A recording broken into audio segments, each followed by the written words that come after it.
Bonjour, je vous donne la bienvenue à votre première classe de linguistique et appliquée. Je suis heureuse d'être ici. Je suis Kevin Lopez et je serai votre professeur pendant ce semestre.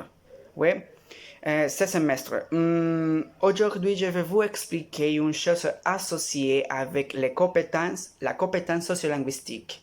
La compétence sociolinguistique est liée avec les connaissances et les habiletés que quelqu'un a besoin pour que ce langage fonctionne correctement dans une dimension sociale.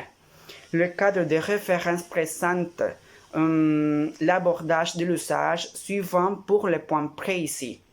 Si après, les marques de relations sociales, les règles de politesse, les expressions de la sagesse populaire, le dialecte et l'accent. Mais on va concentrer sur les deux premiers points, les marques de relations sociales et les règles de politesse.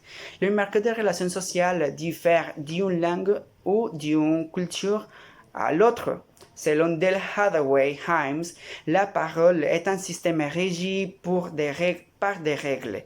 Les règles de la parole correspondent à la manière dont les locuteurs associent des modes de la parole ou des paroles, des sujets ou des formes de messages particuliers à des activités et des contextes distinctifs. La compétence communicative correspond à ce qu'un locuteur a besoin de savoir pour communiquer efficacement dans des contextes culturellement significatifs. Pour avoir une capacité à performer acceptable, on doit tenir compte 3 points. Le statut des interlocuteurs, la relation ou la proximité de la relation et le registre des discours, etc. Par exemple, l'usage et choix des salutations, d'accueil. On peut dire bonjour ou salut. Des présentations, on peut dire je suis enchanté. L'usage et choix des formes d'adresse comme madame, monsieur, mademoiselle. Comme vous le savez, nous devons être cordiaux avec ceux que nous ne connaissons pas. Il faut mettre un instantif avant de prononcer son prénom ou son nom. Par exemple, Madame Diaz, Monsieur Lopez, etc. et ainsi de suite. Familier ou intime, comme par exemple chéri, mon chouchou, mon vieux, etc.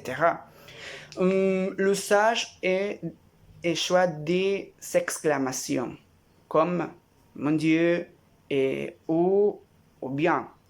Par exemple, on peut dire mon Dieu, quelque chose ou oh bien, notre travail a été le meilleur ce semestre.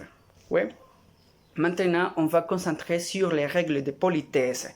Il faut prendre en compte le ton, les attitudes ou simplement la façon dont on dit quelque chose parce que plusieurs fois, les gens peuvent penser que nous leur parlons d'une manière ou d'une façon grotesque, en particulier quand l'expression de la politesse est prise au pied de la lettre.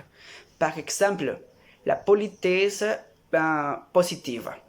On peut dire, on peut montrer de l'intérêt pour la santé de quelqu'un ou de l'autre. De la même manière, on peut partager les expériences, notre expérience et ceci, ou exprimer l'admiration, l'affection, la gratitude, etc. Et aussi offrir des cadeaux, faire une invitation ou promettre des faveurs.